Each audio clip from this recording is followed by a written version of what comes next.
What's up, guys? Welcome to the PT Good podcast, where we talk all things ortho, from physical therapy to training. My name's Kane. And my name's Mark, and I'd like to formally introduce all of our listeners, everyone, to the pilot episode of the PT Good podcast. So just to start, Kane and I would like to introduce ourselves just briefly. My name's Mark. I'm a physical therapist. The majority of my practice is comprised of MDT. I'm credentialed in MDT and McKenzie. I use that as my basic framework for evaluation and treatment of patients when it's appropriate. Kane, you want to give us a little bit of intro on yourself? Yeah, sure. Just as Mark said, my name is Kane, and I have a pretty varied approach based on different experiences that I've had in my background. So I've had a lot of experience working with athletes as a strength coach, training the general population as a personal trainer, and I also have experience as being an athletic trainer and now fully transitioned into being a physical therapist.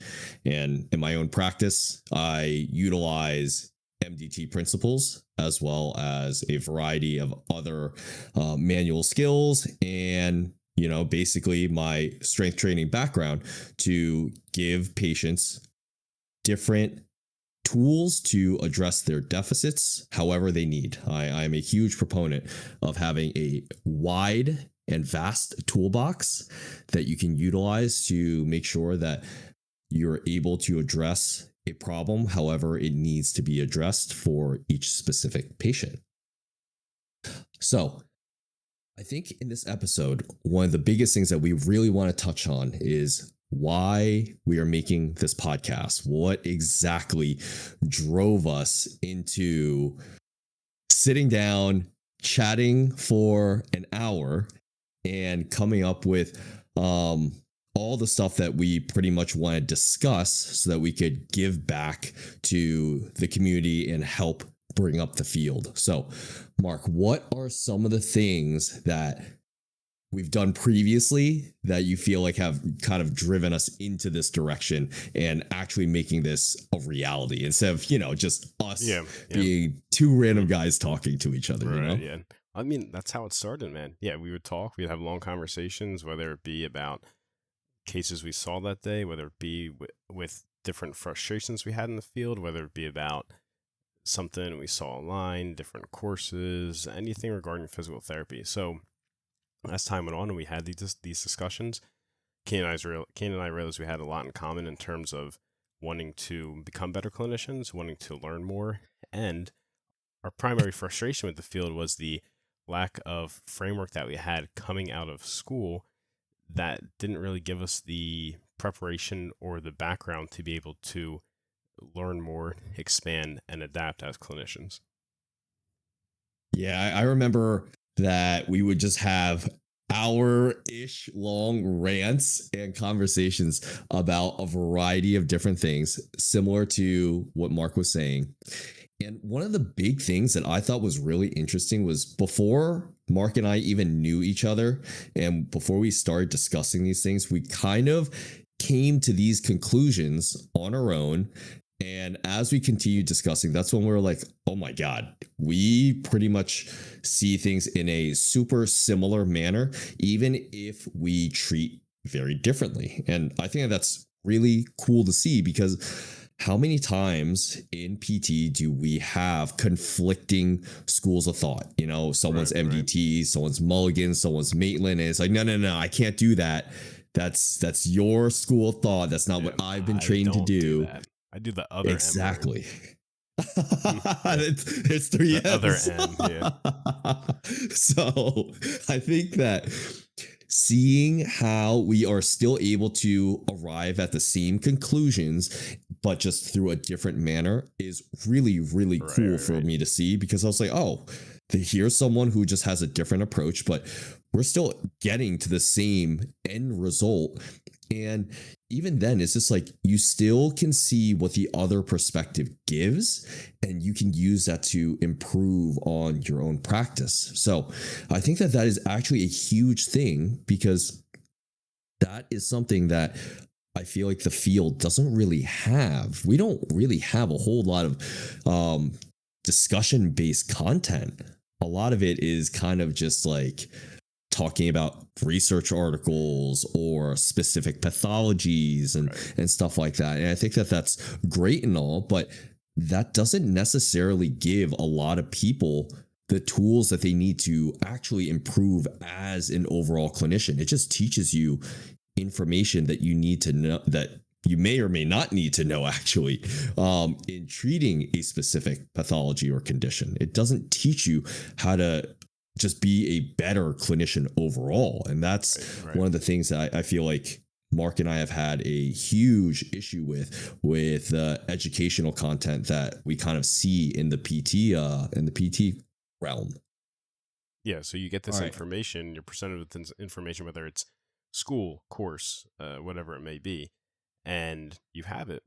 What do you do when that information doesn't fit, right? You're presented with a case, a situation that's outside of the bounds of the information you presented. Well, you would need to fall back on your clinical decision-making skills, which are going to be some kind of framework that allows you to take this different information than what you presented, adapt it, and then apply it in that specific situation, which, like, and we're going to keep using the word framework, which is what Kane and I seem to have developed individually on our own, and then came together, had this discussion, and then we figured, hey, maybe we're approaching cases differently, we're coming to the same conclusion, and we feel that the principles we're applying are letting us develop as individuals, and we really want to see if this is something that we can help other people with, and we can continue to improve as individual clinicians.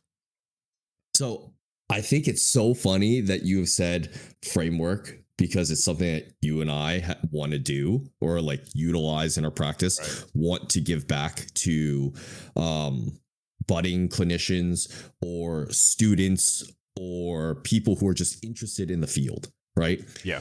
This is something that, to me, Mark and I have kind of developed and refined on our own and been like, oh, okay, this is what works for me. We discussed this just like Mark said, and then we came to relatively the same conclusion. This, to us, this should be something that should be taught across the board. I think that is probably our biggest frustration and gripe with the field, is that this is not something that is commonly taught in and you mean PT taught school. In school, right? Correct. Yeah. Yes, it's not. I mean, let's be real. I don't really see it being taught in PT schools, at least not explicitly. Definitely not explicitly. I have not seen it in Con Ed courses. I have not seen it in residency courses. I don't even think that they offer like a specific like template, like where you kind of go from one deficit to the other in a fellowship. And to me, that's just like, why are we not making this like a tangible thing for people to understand? Because this is just going to elevate our level of practice. Why is this something that's kind of gate kept and something that you learn through experience and like discussion with a mentor? Right. This should be something that you should have like right off the bat. That way everyone's on the same playing field and you can continue to push our standard of care to be that much better. And I think we both understand from the PT school component that the primary purpose of PT school is to prepare you to take the board exam. But Kane and I think both agree on the point that there's room to teach PT students within the time and within the boundaries and restrictions of PT school. There's room to teach them how to implement a framework, how to standardize assessment, how to identify impairments, how to implement principles such as test retest, so that they don't need to just rely on memorized acquired information to guide their care. They can use that as their foundation, and then you can begin to adapt when necessary, because you're acquiring information from cases, from patient interactions, and you know how to change things based off of the learning you're doing. Yeah, and I definitely agree with that. I think that what PT schools have to teach, and I get this, and this actually applies to residency as well too, is they're teaching you to pass an exam. They're not teaching you necessarily to be a better clinician. And that is a thing that drives me nuts, because I get it. You need to pass your exam in order to be a clinician, but hey, like if you're already that, you should probably, if you're a specialist in your field, especially for orthopedics, that should probably mean that you are a better clinician, right? But I just don't Yeah. really see that across the board. And one of the things is like when you have this framework, you are essentially being able to treat simpler cases that much better, that much faster. That's awesome. And that comes But through more important, identification, yeah, like with yeah, when you have that framework, correct? yes, yes. Like So like recognizing a you kind certain of, pattern, and without yeah, even having to think, okay, this is how it should be addressed. yeah, you're able to identify deficits faster. You're able to Mm. prioritize them.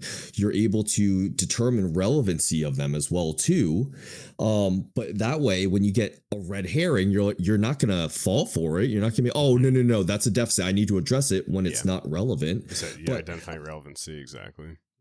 yeah, and I think that that's so important because when you get to more complex cases, this framework is going to help you be able to navigate through complex cases that you haven't seen before.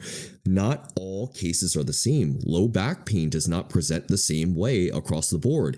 ACL repairs do not present the same way across the board. You need to figure out when someone is ahead of schedule or behind a schedule, or if they're moving at the right pace, and what to do to troubleshoot certain things, because that is how you're able to become a better clinician, is when you see that variety of unique cases or things that are like, oh, this isn't textbook. Well, almost nothing in the real world is, but then still knowing what to do, even if it's your first time seeing it. I think that is just so important because that is part of the new grad blues is you're like, oh my God, I saw all these things and I don't know what to do. This is not what they Right. taught me. I wasn't ready for this.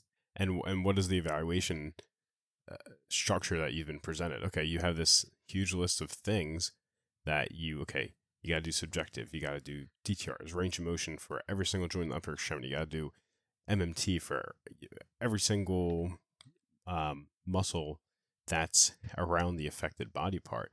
When we talk about like efficiency, when we talk about learning, maybe if it was structured in a way like, hey, instead of having to do every single thing when you're tested in school, perhaps it could be implemented something you are required to test, do two relevant special tests, do two relevant objective measures. And that already that's part of the decision making component when we talk about efficiency.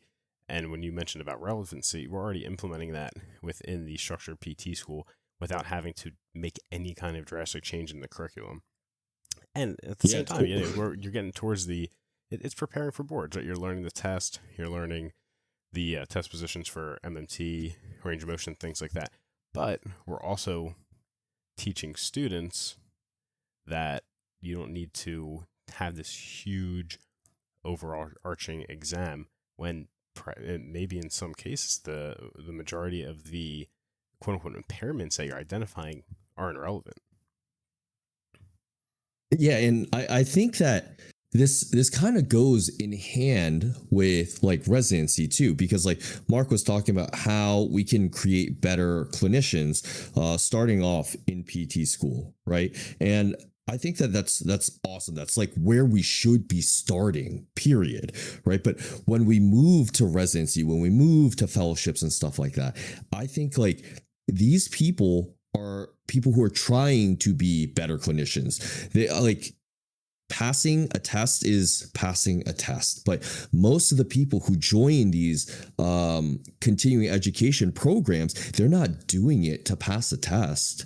They're doing it to be good at their job, right? So when you go through these programs, they're going to teach you how to understand and remember clusters, remember your clinical practice guidelines and stuff like that. They're going to teach you good tidbits of information. But even going through my own residency, there just wasn't this emphasis on having this structure and being able to utilize it in a tangible physical manner. And this is one of those things where it's like, we want to make sure that we're able to give that, to have that discussion, to showcase, okay, these are the things that we are looking at. This is the order that we're looking at them in, and here's how we prioritize them too, and then also how we address it. I do not think that I've come across any real resource that genuinely helps people improve as clinicians. I don't know about you, Mark, but like I certainly have not seen someone or anything that's really told me, here's how you identify different deficits. Here is how you treat X, Y, and Z, and why exactly we're doing it. So that is like, I would have loved that growing up as a kid. I thought that and I'm a huge nerd, but that to me would be a gold mine of information that I honestly just think is gate kept up at this moment. Listen, I think you're forgetting about mechanical diagnosis and therapy. No, but so I mean, like I mentioned in the beginning, it's the main educational background I have when it comes to physical therapy, but it's I'm sure we'll talk about this in another episode. It's a framework. It allows you to standardize your assessment, starting at the subjective, going through objective, and then to whatever other further testing you need to do, and it gives you the baseline. So that standardized framework to be able to take a variable population of patients, start to see these presentations, and understand what this patient may need based on their presentation, versus having this gigantic amount of information, special tests, clusters, level A evidence for this, C for this, whatever it is.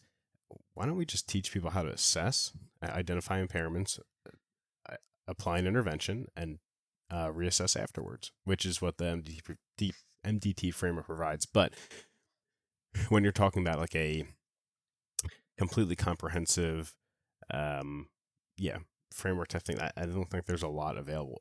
And I think furthermore, which is unfortunate, is that there's not really much exposure, if any, for young clinicians in school or coming out, that this is like a necessary type thing that they should do. Hey, you need a framework. You need a framework. You need a system. I mean, I tell my students and I try and get the ball rolling with that. But for young clinicians coming out of school, their interpretation of people who are higher level clinicians are the people who have board certifications or who have done a ton of classes, right?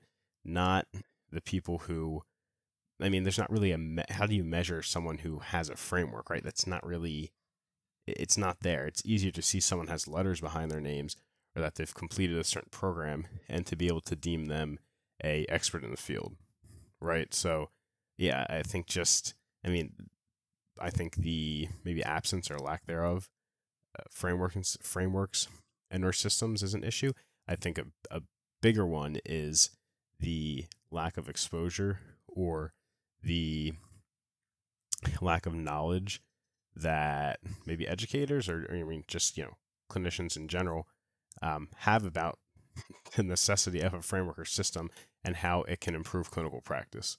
So that information doesn't get passed off to new PTs because the maybe quote unquote experts or just PTs in general don't maybe aren't aware of it, or if they are aware of having a system, that maybe they're not aware of how much it can help clinically.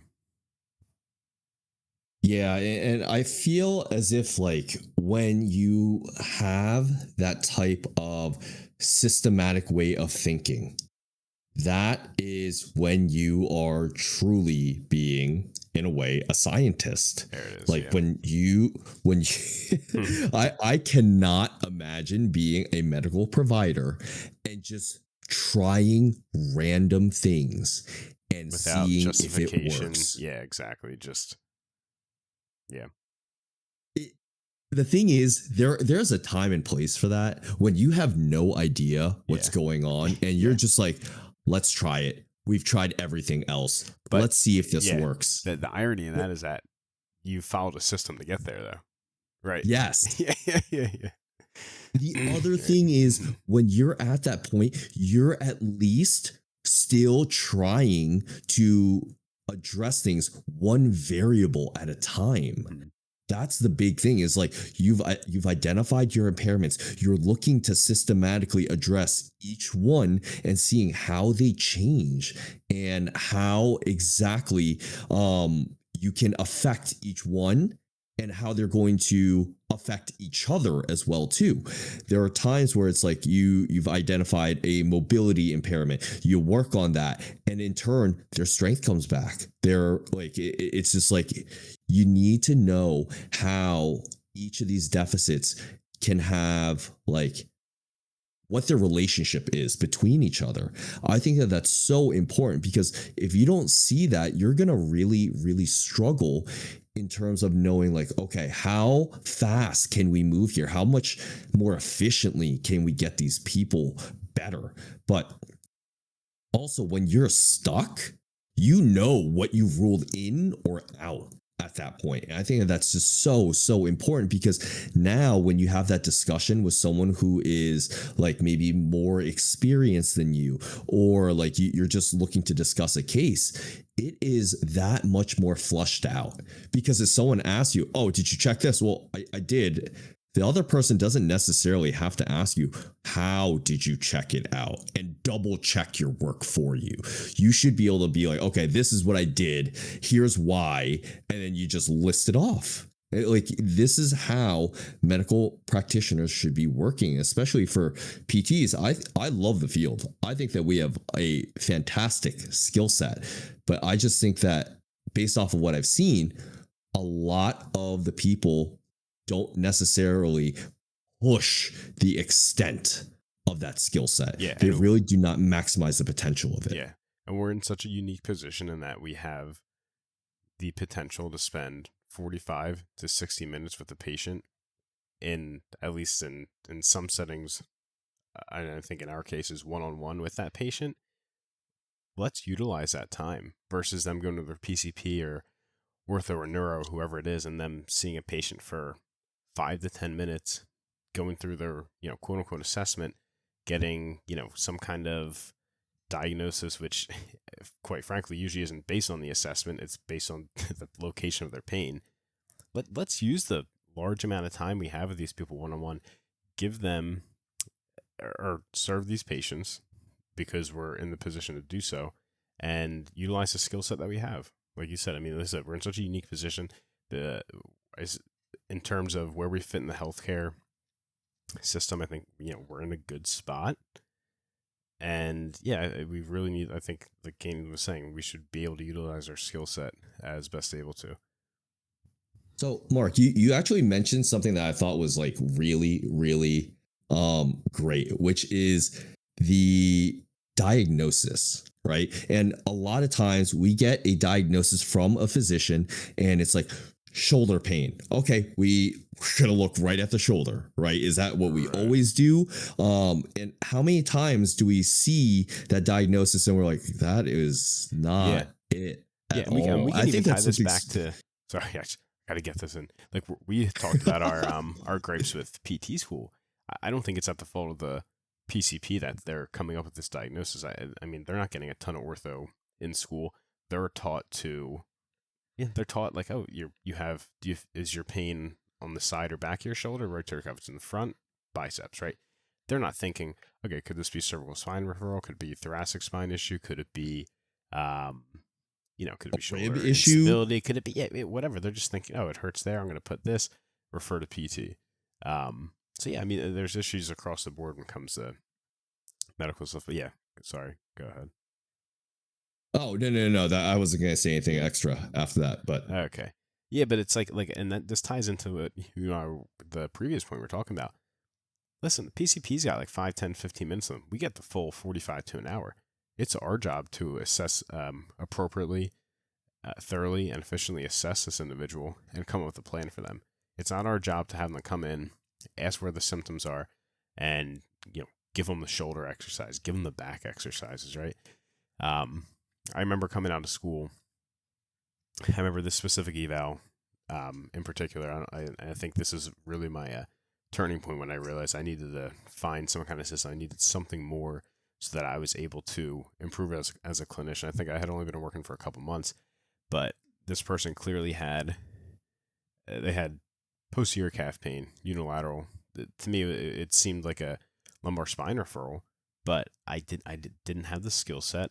I wasn't equipped to be able to address what the symptoms they were coming for, and they kind of saw them for a couple visits. Maybe they stayed the same or got worse, and they stopped showing up.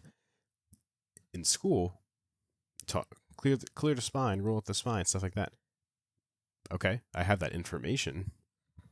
Where's the system to be able to do it? I was taught active range of motion. I was taught reflexes. I was taught, I guess, MMT for the spine, which I don't think I ever did after, but I didn't have a framework. I wasn't taught a system. So I'm not placing the blame on the school I went to. I got so much out of school, but I didn't have the tools necessary to be able to treat that patient, even though I knew exactly what it is, even though I had the information to know exactly what was going on. But the missing piece was an interventional component, which I didn't have the skill set to handle what that person was coming in for. So yeah, that I want to throw that story in there just because I don't think my experience is unique in that. I think there are many other PTs, clinicians of different ages and experiences who maybe it's just a certain presentation for them, or maybe it happens consistently enough where it's like, man, what do I do? Where do I go? Where are the resources? I want to get better. I want to improve. I want to better serve my patients. But where do you start? Where do you go? How can I start doing this on my own so that I can achieve my professional goals?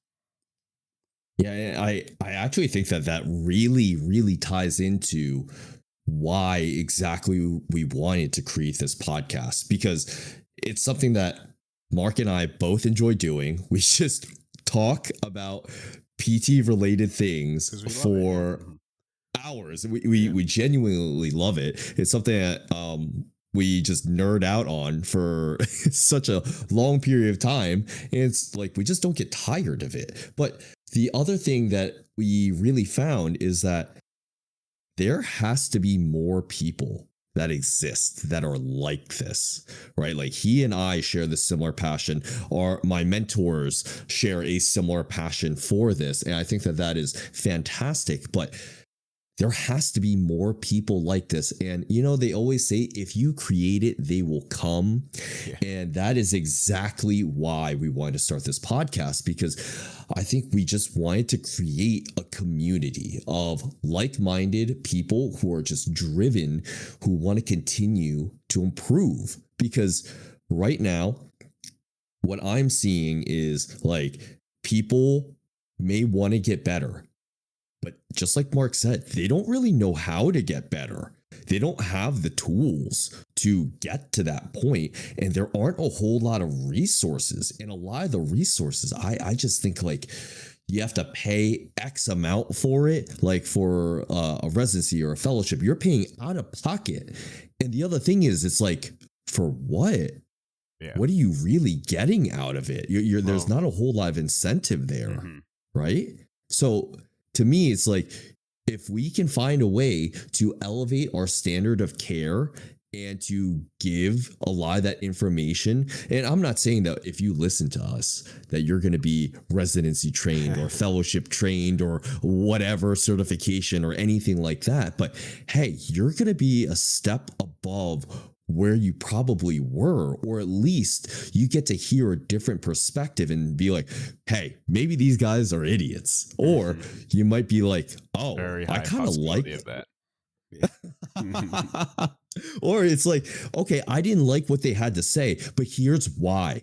It's going to push your thinking a little bit more. It's going to inspire more discussion. And that is something that I think that the field could really, really benefit from, because the way I see it right now is that a lot of PTs function almost like they're like enemies. Like they work in their own silos of, this is my train of thought, this is my school of practice. Like we don't intermingle. Versus like there it certainly is. Yeah, go ahead. I was just gonna say, for me, I use whatever works for each patient. And I think it's like, I need to have those tools to be able to tailor my treatment for Right. maybe a unique case, or maybe a specific treatment style just doesn't work for Mm. this patient, and Yeah. then I can switch it up.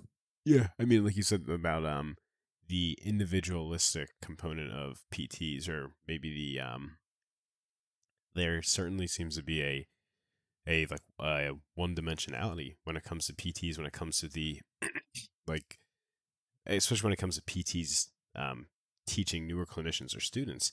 And I think the reason for this, which you hinted at earlier, is that it is the field, or at least the development of the field, and how we see how expert, quote unquote expert, excuse me, expert clinicians are delineated, is based on people passing tests, based on them having more information, rather than like if students want to discuss something with me, or a PT who's more open, has a system, stuff like that. Yeah, like you said, it should be discussion based. It shouldn't just be like something where it's like, oh, I know this CPG, or clinical prediction rule, or I know this cluster better than you, and you don't. That must mean I'm better clinically. I don't think it has much carryover, and I think, like you said, there needs to be more, perhaps more collaboration, more discussion in the field, so that we can learn together. And I think you talked about us kind of making this podcast is hopefully help other people. I think, like you said, if we get disagreement, or if someone has suggestions for us, we love, you can leave a comment, email, stuff like that. We want the feedback for ourselves too. We want to know that we're using this as a personal development tool as well, really. But yeah, I think, like you said, like the PTs kind of operating on their own. It really, I think a lot of it's just because there's a lack, at least a lack of discussion. A lot of maybe people think they're better for knowing more, just having more information, knowledge, things like that. Does it transfer? Is there carryover clinically when it comes to decision making? Maybe, maybe not. I mean, there's certainly a discussion we have regarding that. Yeah, and I think it's so interesting that you brought that up, because it's like when you're in PT school, it's like who got the highest score, but Yeah, right. does that really matter? Listen, it wasn't me, man. So like I do think that some of these things are important, like understanding your CPGs or your other clusters. Is it important? Can it help you when you are having difficulty in your decision making? Sure, it is a good reference, but that's all that it is a reference. It's a guideline. It does not tell you how to practice. And that's the big thing, is like when Mark was saying, like when we have these discussions, I think what he's trying to say here is we are looking for more nuanced discussion. When you just base your practice off of a guideline, everyone just practices in like a cookie cutter manner. And that's not exactly what we want. What we want, even though we want people to utilize a framework, it's essentially just a way to be a little bit more systematic and standardized in achieving like the acquisition of information and our application of our interventions, right? That is what we're looking to standardize. We are not looking to standardize how you treat a patient, right? Like there could be a multitude of ways that you are achieving the same outcome. I don't care how you get there. I just care that you had a good decision making for it and you have good justification, right? So that is like one of the bigger things that we want to get across, because just like Mark said, I am totally down to listen to other different perspectives, because that is not only going to teach me like, hey, maybe I like what this person has to say. Maybe I like what they're doing. That's going to give me great ideas. On the other hand, it could also teach me, hey, I don't like that system, or I don't like that justification. I'm not going to do that because of X, Y, and Z. You can learn from both the pros and cons, like the good, the bad, the mistakes, the successes, etc., from all these different people. And that's pretty much why Mark and I love having these discussions between each other and with other clinicians, is because it just helps both parties. And I think that that discussion can definitely come about in like a very productive manner. Yeah, Kane. And a couple experience I've had and through my clinical rotations and even in my current career is that sometimes people they'll base their interventions or their entire plan off like a single special test or cluster or whatever it is, and there's not really any, in their opinion, you try and discuss the case with this person, there's not really much room for any kind of other assessment or intervention just because they're fixated on this one single thing because of this information they have. And they said there's not really much room for open discussion. Yeah, and I think that really does come from like what we kind of talked about previously, which is like the foundational piece, which is our education. How are PT students being taught? And because they're not necessarily being taught this, because they're being taught so much emphasis on just like the knowledge of each of these special tests and stuff like that, which I think is like you need to know because like you need to pass your boards, right? You need to have that education, that information. That's totally fine.